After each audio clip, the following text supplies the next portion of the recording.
తెలంగాణ కోసం కానీ చేసిందేమీ లేదు. ఇంకా మీదికెళ్ళి ఒక కొత్త కుట్ర కూడా తెరలేపుతున్నట్టుగా కనబడతా ఉన్నది. కొత్తగా మరొక కుట్ర కూడా చేస్తున్నది భారతీయ జనతా పార్టీ. మీరు చూసింటారు ఇవాళ పేపర్లలో సీట్లు పెరుగుతున్నాయి, అసెంబ్లీ సీట్లు, పార్లమెంట్ సీట్లు అని ఇవాళ పేపర్లో మీరు చూసే ఉంటారు.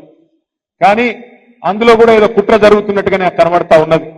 ఎందుకంటే బయటికి ప్రధానమంత్రి మాట్లాడినప్పుడు, నిన్నగాక మొన్న కేంద్ర మంత్రి కిషన్ రెడ్డి మాట్లాడినప్పుడు 50% సీట్లు పెంచుతున్నామని చెప్పింది. అంటే 110 ఉంటే 179 అవుతుంది, 60 సీట్లు పెరుగుతాయని చెప్పింది. 17 సీట్లున్నాయి పార్లమెంట్ లో, 26 అవుతాయని చెప్పిండ్రు. కానీ బిల్లు పెట్టిండ్రు, రేపటి నుంచి పార్లమెంట్ పెట్టిండ్రు. బిల్లులో మాత్రం 50% ముచ్చట లేనే లేదు. అంటే చెప్పేదొకటి చేసేదొకటి. మీరు ఒక్క మాట యాది పెట్టుకోండి, భారతీయ జనతా పార్టీ ఎన్నటికి కూడా తెలంగాణకు మిత్రుడు కాదు. ఆనాడు 2014లో ఆంధ్రప్రదేశ్ పునర్విభజన చట్టంలోనే సీట్లు పెంచుదామనే ఆలోచన ఆ చట్టంలోనే ఉన్నది.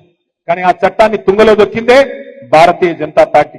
మళ్ళీ ఈ రోజు సీట్ల పెంపు పేరు మీద మళ్ళీ కొత్త డ్రామా చేస్తూ మహిళా రిజర్వేషన్ అని చెప్పి తీసుకొస్తా ఉన్నారు. మహిళా రిజర్వేషన్ కు మేము అనుకూలమే. మహిళా రిజర్వేషన్ ఖచ్చితంగా సమర్థించిందే కేసీఆర్ గారు, మన పార్టీ. శాసనసభలో, శాసన మండలిలో తీర్మానం చేసి కేసీఆర్ గారి నాయకత్వంలో మహిళలకు ఖచ్చితంగా చట్టసభల్లో 33% ఇయ్యాల్సిందే.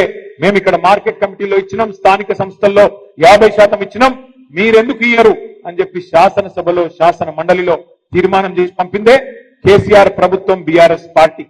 దాని విషయంలో ఇబ్బంది లేదు. కానీ డీలిమిటేషన్ పేరు మీద దక్షిణాది రాష్ట్రాలకు, తెలంగాణకు, ఆంధ్రకు, తమిళనాడుకు, కర్ణాటకకు, కేరళకు, పాండిచ్చేరికి అన్యాయం చేస్తామంటే మాత్రం ఎట్టి పరిస్థితుల్లో ఊరుకోము. ఎట్టి పరిస్థితుల్లో బీజేపీకి సమర్థన ఇచ్చే ప్రసక్తే లేదు. ఒక్క మాట మాత్రం పక్కా, ఇవాళ 24% వాటా దక్షిణాది రాష్ట్రాలకు పార్లమెంట్ లో ఉన్నది. దాన్ని యథాతథంగా మెయింటైన్ చేయాల్సిందే. లేకపోతే మాత్రం ఎట్టి పరిస్థితుల్లో తిరుగుబాటుకు, పెద్ద ఉద్యమానికి కూడా బీఆర్ఎస్ నాయకత్వం వహిస్తుంది. అవసరమైతే కేసీఆర్ గారే ముందుండి నడిపిస్తారనే మాట కూడా నేను భారతీయ జనతా పార్టీకి, కేంద్ర ప్రభుత్వాన్ని కూడా చెప్తా ఉన్నా.